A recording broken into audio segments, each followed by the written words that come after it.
Hello and welcome to the first episode of a new series, One Great Mission. Throughout this series I'll be taking you through some of the greatest missions in games I've played, and together we'll relive what makes each one of them so good. Now this shouldn't come as a surprise, but this series will feature heavy spoilers for any story I talk about. So if you don't want spoilers, click off now and go and watch one of these great videos. Where would be better to start than one of the most iconic missions in Red Dead Redemption 2, Blood Feuds, Ancient and Modern. So let's get into it. This mission begins with Arthur heading back to camp to discover that Jack Marston, the youngest member of the gang and the son of John Marston and Abigail Roberts, has been taken by Catherine Braithwaite, the head of the Braithwaite family. With Abigail in tears and John wanting to kill every member of the Braithwaites, the gang head to Braithwaite Manor. Dutch reassures Abigail that they will find Jack, and throughout the story it's questionable whether Dutch really believes in any of his own words, but in this moment you can sort of tell he's serious, and he's not going to settle for anything less than getting Jack back to the gang and his family. The rest of the gang offer their guns. Bill Williamson, one of the more unlikable members of the gang, doesn't even hesitate to offer his help, which is a rare moment showing that every member of the gang's actually on the same page for once, with no ulterior motive, no money, no revenge, and no double crossing. This scene sets the tone for the rest of the game. It's personal, and for a rare occasion in the story, like I just said, all the members of the gang are on the same page. Riding out to the manor to find Jack's one of the coolest moments in the game, and this is one of the few times we see them all together riding together. Dutch up ahead with Hosea and John just behind, followed by Bill, Charles, Lenny and Javier, with Arthur riding at the back, is a really cool moment. And we don't see them ride together often, so this entire scene definitely stands out among one of the best moments in the game.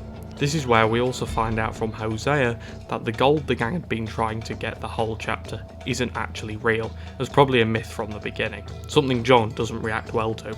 After reaching the front gate of the manor, Dutch gathers the gang together and they make their way into the grounds. Not by stealth or even brute force, they just walk in with their guns out, expecting and kind of hoping that it all ends in a big shootout. This 10 to 15 second walk up to the front door of the manor with the gang is enough to make any fan of the game giddy, and certainly raises the hairs on your arms from just how cool it looks. Dutch makes the first move, shouting for the Braithwaites by saying, "Get down here now, you inbred trash!" Hosea tells John to take it easy before, well, this happens.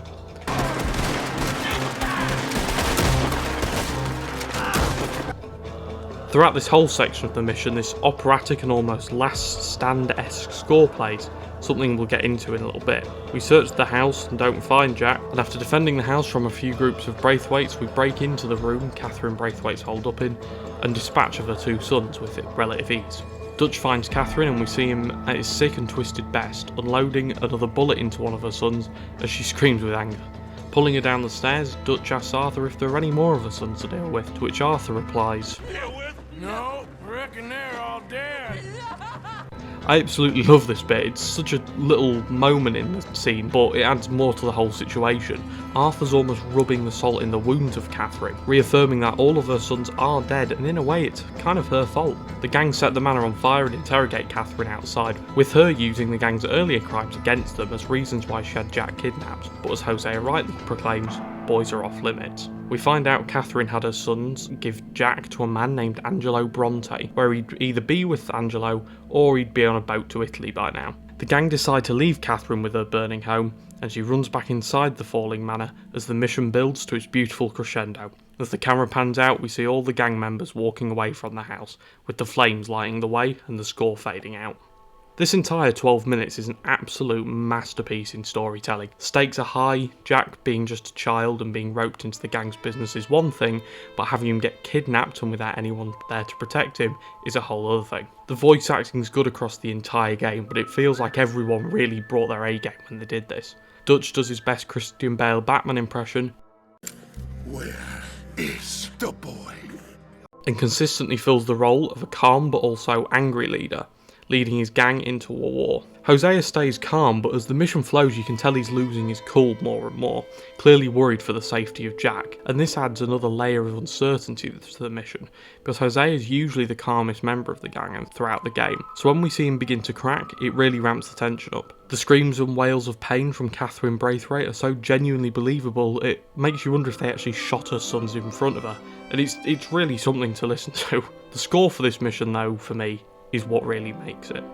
The piece of music shares the name with the mission and is probably one of the best bits of music throughout the game. It starts in usual Red Dead score fashion with some ambient noises and a bit of a tune, but eventually ramps up to this almost horror movie theme sounding part before going into this angelic but also vengeful sound, and then it goes into this militaristic tune sort of mixed in with the original Red Dead theme that sets the tone perfectly for the rest of the mission. The whole piece is amazing from start to finish, and it stands out as one of the finest pieces of music across both games. I don't know what Woody Jackson was drinking when he composed this, but my god, it must have been good, because this is amazing. It actually sort of makes you want to become a cowboy for 7 minutes. Graphically, again, this mission is gorgeous.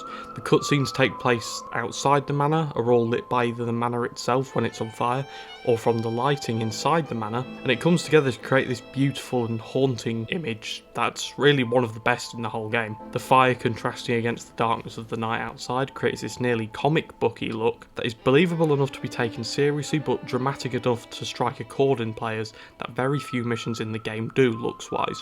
Overall, Blood Feuds Ancient and Modern is one of the best missions in Red Dead Redemption 2, and in games in general. The stakes, the score, the action, the drama and the emotion all combine to create this perfect blend. Nothing overpowers anything else, and all the features I just mentioned, they all complement each other perfectly, to the point where it's actually very hard to find a flaw in this mission. Definitely up there as one of my favourite missions in the game, along with American Venom. And I think this is the perfect mission to kick the series off with, because this mission is just fantastic. So, I hope you all enjoyed the first episode of One Great Mission. Thank you for watching, goodbye, and I'll see you next time.